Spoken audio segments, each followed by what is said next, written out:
Hi friend, good evening. Today we will discuss about the KE previous year question papers analysis. ಈ ಹಿಂದೆ ನಡೆದಂತಹ question paper questions with answers ಬಗ್ಗೆ ನೋಡ್ತಾ ಹೋಗೋಣ. So ಮೊದಲನೇದಾಗಿ ಏನಕ್ಕೆ ಕೆಇದ ಪ್ರೀವಿಯಸ್ ಇಯರ್ ಕ್ವಶನ್ ಪೇಪರ್ಸ್ ನ ಓದಬೇಕು. ಸೊ ಯಾವುದೇ ಎಕ್ಸಾಮ್ ಆದ್ರೂ ಸಹ ನಮಗೆ ಈ ಹಿಂದೆ ಯಾವ ರೀತಿ ಕ್ವಶನ್ಸ್ ನ ಕೇಳಿದ್ರು ಅನ್ನೋದ್ರ ಬಗ್ಗೆ ತಿಳ್ಕೊಳ್ಳೋದು ಬಹಳ ಇಂಪಾರ್ಟೆಂಟ್. ಸೊ ಅದರ ಬೇಸಿಸ್ ಮೇಲೆ ನಾವು ಓದ್ತಾ ಹೋಗ್ಬೋದು.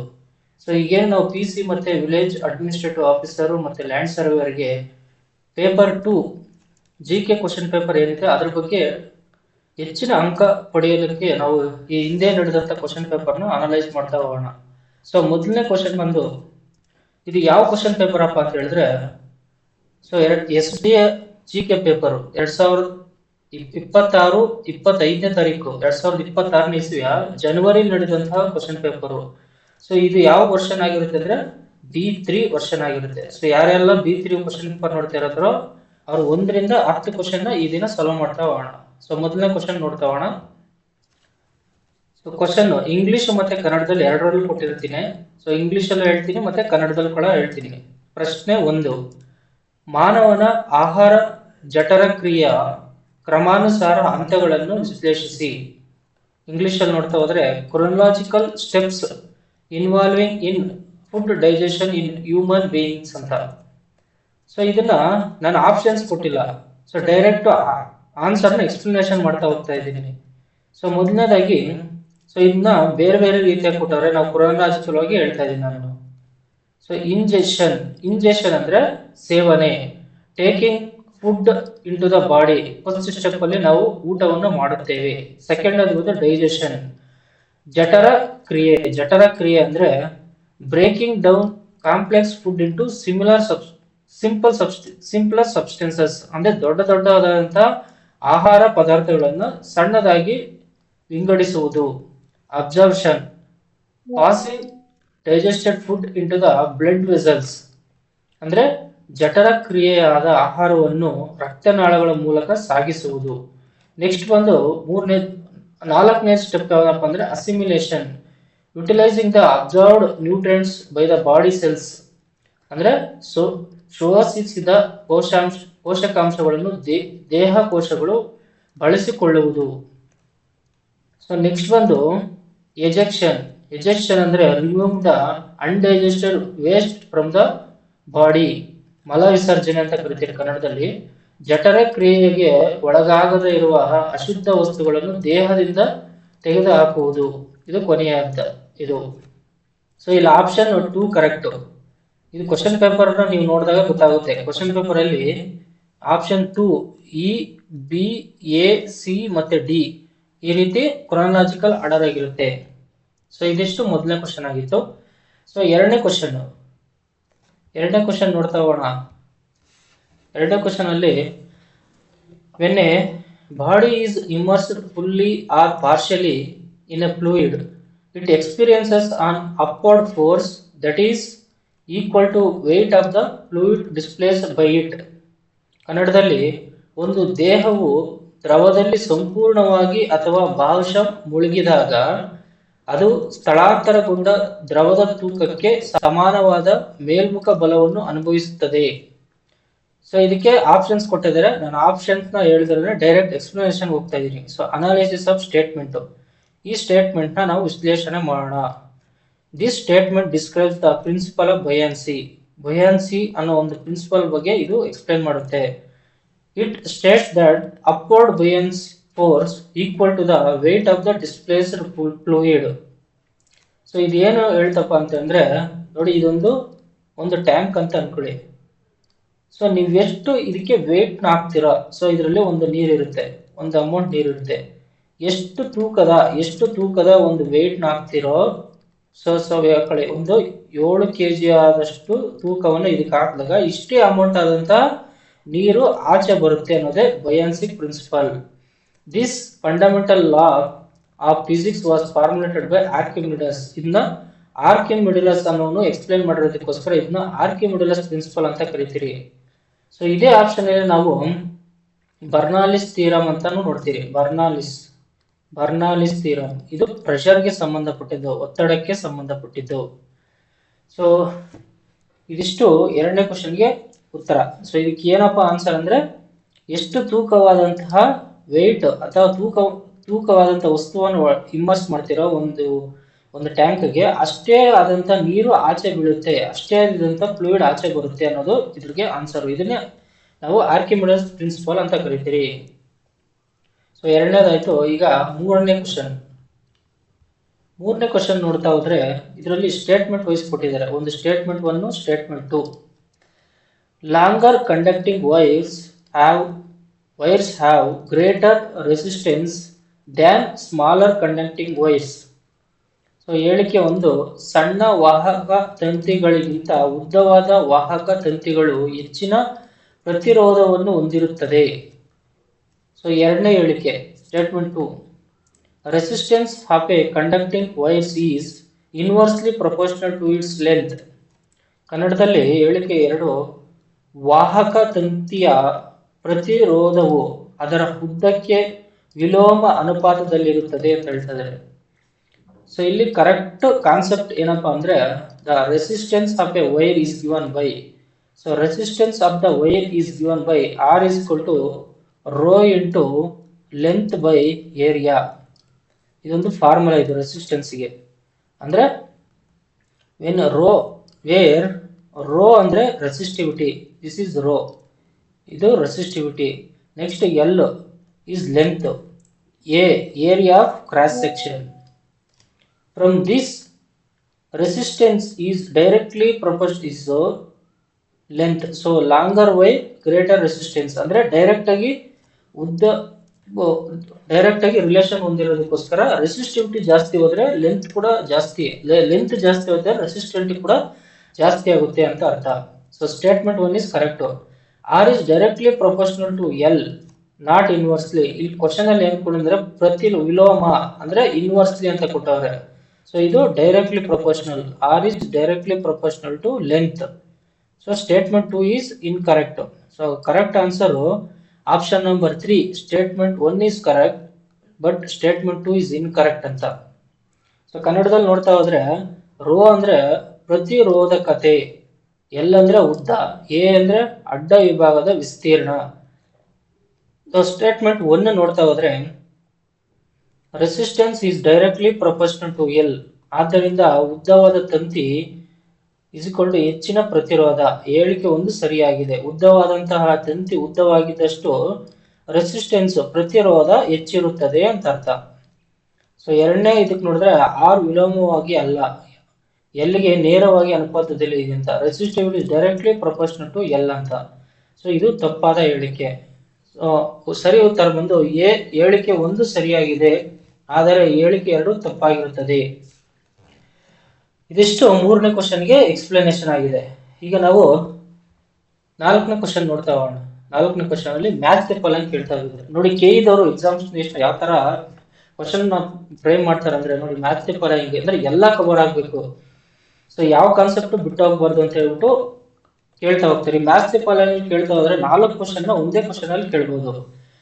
ಆದ್ರೆ ಸಿಂಗಲ್ ಲೈನ್ ಆನ್ಸರ್ ಕೇಳ್ತಾ ಹೋದ್ರೆ ಸಿಂಗಲ್ ಲೈನ್, ಇದು ನೋಡಿ 4 ಕ್ವಶನ್ ಮಾಡಬಹುದು ಇದು ಈ ಒಂದು ಮ್ಯಾಚ್ ದ ಫಾಲೋಯಿಂಗ್ ಅಲ್ಲಿ. ಸೊ 4ನೇ ಕ್ವಶನ್ ನೋಡ್ತಾ ಹೋಗೋಣ.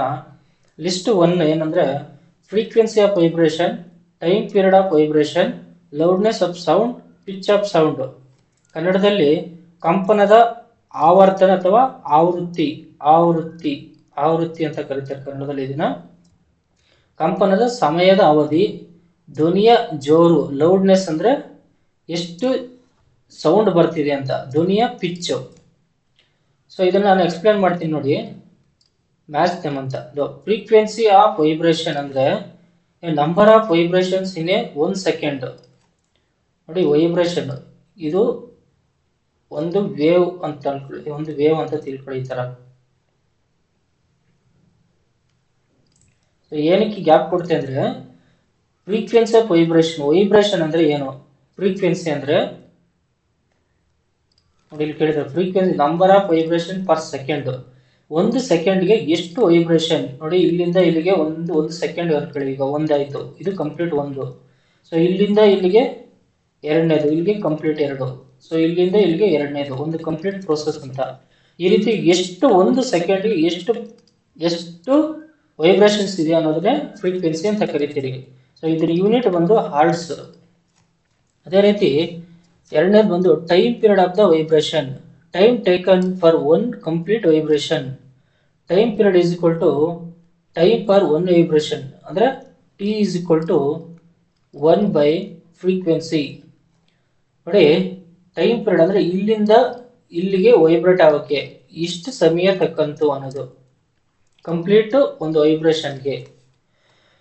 ನೆಕ್ಸ್ಟ್ ಬಂದು loudness of sound depends on the amplitude. Bigger amplitude loudness louder sound, smaller amplitude software sound. ಇಲ್ಲಿ ಆಂಪ್ಲಿಟ್ಯೂಡ್ ಏನಪ್ಪಾ ಅಂದ್ರೆ ಇಲ್ಲಿಂದ ಇಲ್ಲಿಗೆ ಇರುವಂತ ಡಿಸ್ಟೆನ್ಸ್ ನ ಆಂಪ್ಲಿಟ್ಯೂಡ್ ಅಂತ ಕರಿತೀವಿ. The distance between starting and ending point, ಇದು ವೇವ್ ಲೆಂತ್ ಅಥವಾ ಆಂಪ್ಲಿಟ್ಯೂಡ್.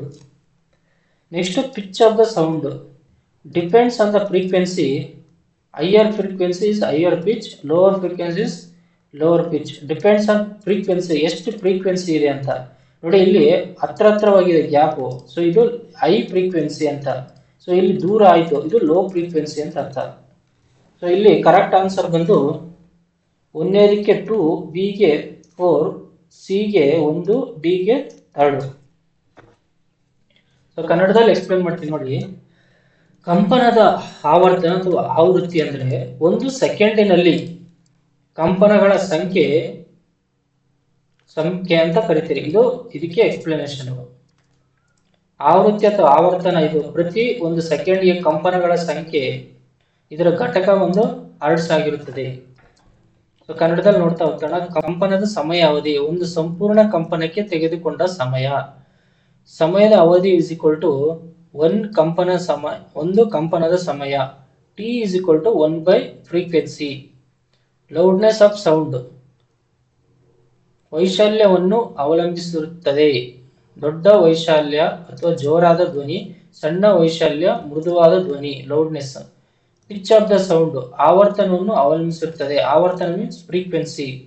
ಹೆಚ್ಚಿನ ಆವರ್ತನ ಹೆಚ್ಚಿನ ಪಿಚ್, ಕಡಿಮೆ ಆವರ್ತನ ಕಡಿಮೆ ಪಿಚ್ ಅಂತ ಅರ್ಥ. ಸೊ ಈಗ 5ನೇ ಕ್ವಶನ್ ನೋಡ್ತಾ ಹೋಗೋಣ. 5ನೇ ಕ್ವಶನ್ ಅಲ್ಲಿ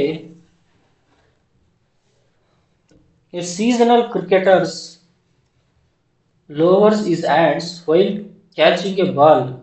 The scientific reason behind this is.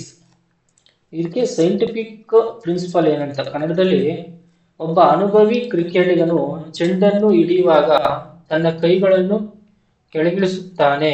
ಇದರ ಹಿಂದಿನ ವೈಜ್ಞಾನಿಕ ಕಾರಣವೇನು ಅಂತ ಕ್ವಶನ್ ಕೇಳಿದ್ದಾರೆ. ಸೊ ಇದರ ವೈಜ್ಞಾನಿಕ ತತ್ವ ಏನಪ್ಪಾ ಅಂದ್ರೆ, ಈ ಕ್ರಿಯೆಯನ್ನು ನ್ಯೂಟನ್ನ ಎರಡನೇ ನಿಯಮದಿಂದ ವಿವರಿಸಲಾಗಿದೆ.